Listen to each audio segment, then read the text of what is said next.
Bismillah, Assalamualaikum warahmatullahi wabarakatuh. Alhamdulillah, wassalatu wassalamu rasulillah. Beginilah suasana salat Jumat. Semoga Allah Tabaraka wa Ta'ala menerima amal ibadah sahabat filah semua, dimanapun Anda berada.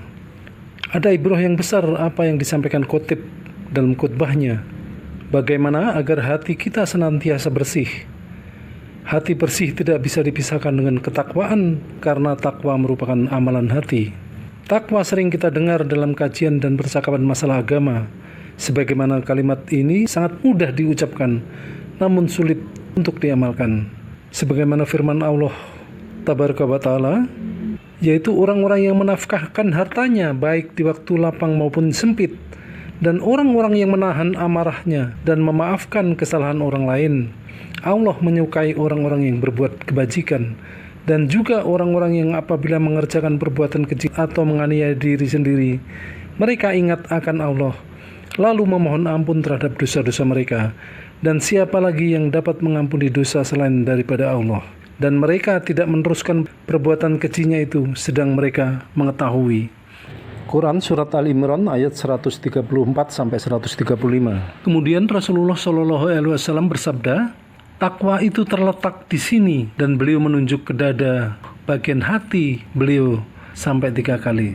Imam An-Nawawi ketika menjelaskan makna hadis di atas, beliau berkata, sesungguhnya amalan perbuatan yang tampak pada anggota badan tidaklah mesti menunjukkan adanya takwa yang hakiki pada seseorang. Akan tetapi takwa yang sebenarnya terwujud pada apa yang terdapat dalam hati manusia, berupa pengagungan, ketakutan, dan selalu merasakan pengawasan Allah Tabaraka wa Ta'ala.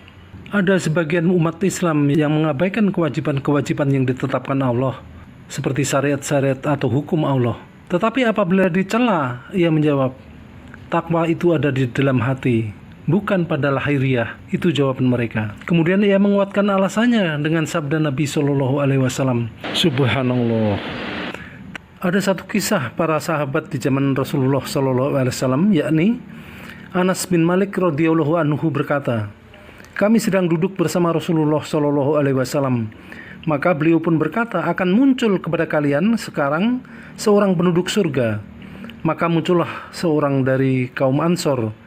Jenggotnya masih basah terkena air wudhu, sambil menggantungkan kedua sendalnya di tangan kirinya. Tatkala keesokan hari Nabi SAW mengucapkan perkataan yang sama, dan muncullah orang itu lagi dengan kondisi yang sama seperti kemarin. Tatkala keesokan harinya lagi, hari yang ketiga, Nabi SAW juga mengatakan perkataan yang sama, dan muncul juga orang tersebut dengan kondisi yang sama pula.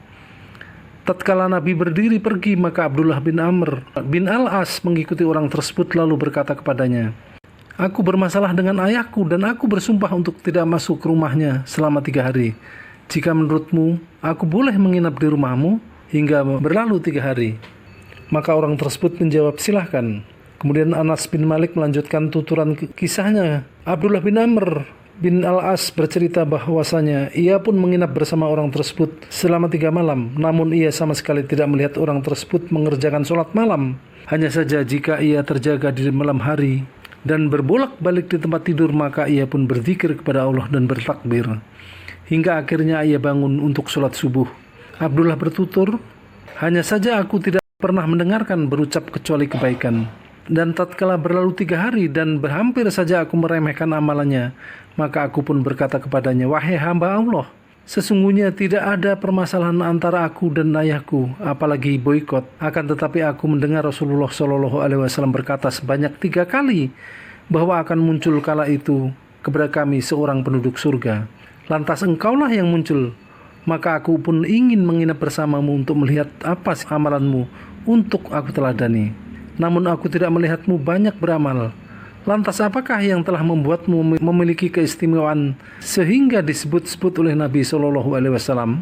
Orang itu berkata, tidak ada kecuali amalanku yang kau lihat. Abdullah bertutur, tatkala aku berpaling pergi, ia pun memanggilku dan berkata bahwa amalannya hanyalah seperti yang terlihat. Hanya saja ia tidak memiliki perasaan dendam dalam hati kepada seorang muslim pun, dan ia tidak pernah hasad kepada seorang pun atas kebaikan yang Allah berikan kepada orang lain. Abdullah berkata, inilah amalan yang mengantarkan engkau menjadi penduduk surga, dan inilah yang tidak kami mampu. Hadis riwayat Ahmad. 166 dan Syekh Su'aib Al-Arnaud mengatakan bahwa sanad hadis ini adalah sahih. Kemudian kita harus waspada, berhati-hatilah dengan hati, jiwa yang selayaknya tiap saat harus kita jaga agar tetap memiliki qalbi salim, hati yang bersih. Waspadalah karena makhluk yang tadinya rajin beribadah sangat taat kepada Allah. Dia pun tinggal di surga, bahkan dia berbicara langsung kepada Allah. Namun ketika Allah menguji hatinya dengan menciptakan Adam, maka Allah memerintahkan iblis untuk sujud kepada Adam sebagai tanda penghormatan. Namun iblis menolak, membangkang perintahnya. Allah pun bertanya kepadanya, "Kenapa engkau tidak mau sujud kepada Adam?" Ia pun menjawab dengan hati yang angkuh penuh kesombongan. Ibnu Katsir rahimahullah menyebutkan dalam tafsirnya, Allah memerintahkan kepada para malaikat yang saat itu sedang bersama dengan iblis, bukan kepada semua malaikat yang ada di langit. Sujudlah kepada Adam. Semua malaikat itu sujud kepada Adam kecuali iblis. Dia tidak mau sujud dan menyombongkan diri. Dia mengatakan, "Saya tidak akan sujud kepadanya. Saya lebih baik daripada dia. Saya lebih tua dan lebih kuat." Sebagaimana dalam firman-Nya, "Qala ma mana'aka ala tasjud its amartuk qala ana khairum minhu khalaqtani min nar wa khalaqtahu min tin." Yang artinya, apakah yang menghalangimu untuk bersujud kepada Adam di waktu aku menyuruhmu? Iblis menjawab, "Saya lebih baik daripadanya. Engkau telah menciptakan aku dari api sementara dia, Adam engkau ciptakan dari tanah." Iblis memandang bahwa api lebih kuat daripada tanah. Inilah awal mula permusuhan iblis terhadap Bani Adam. Kesombongan iblis nampak ketika dia membangkang perintah Allah. Naudzubillah min dzalik. Itulah kenapa kita harus menjaga hati agar senantiasa bersih. Para salaf mengingatkan, mengikhlaskan peribadatannya hanya kepada Allah, ridho dengan takdir Allah. Ibnu Qayyim rahimahullah berkata, mustahil hati itu akan bersih ketika tidak ridho akan ketetapan dan takdir Allah tabaraka wa ta'ala. Jadi semakin kita ridho akan takdirnya, maka insya Allah akan semakin bersih hati ini. Dan selanjutnya senantiasa membaca Al-Quran. Tanda kita mencintai Al-Quran yakni dengan membaca minimal 1 halaman jika kita ingin dekat dengannya. Kemudian yang keempat, berdoa kepada Allah agar memberikan hati yang bersih, hati yang jujur. Sebagaimana doa yang diajarkan Rasulullah, "Ya Allah, bersihkanlah, sucikanlah hati kini, karena Engkaulah sebaik-baik yang mensucikan hati."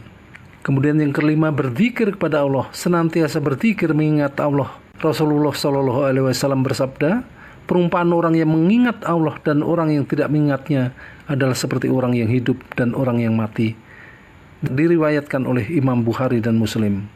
Semoga yang sedikit ini bisa kita amalkan agar Allah tabaraka wa ta'ala mencintai kita, memberikan kita dan senantiasa mensucikan hati-hati kita. Amin. Jika yang saya sampaikan benar itu murni datang dari Allah, dan jika yang saya sampaikan terdapat kesalahan dan kekeliruan, itu semata-mata datang dari diri kami pribadi. Kurang lebihnya mohon maaf. Wabillahi taufiq wal hidayah. Wassalamualaikum warahmatullahi wabarakatuh. Barakallahu fikum.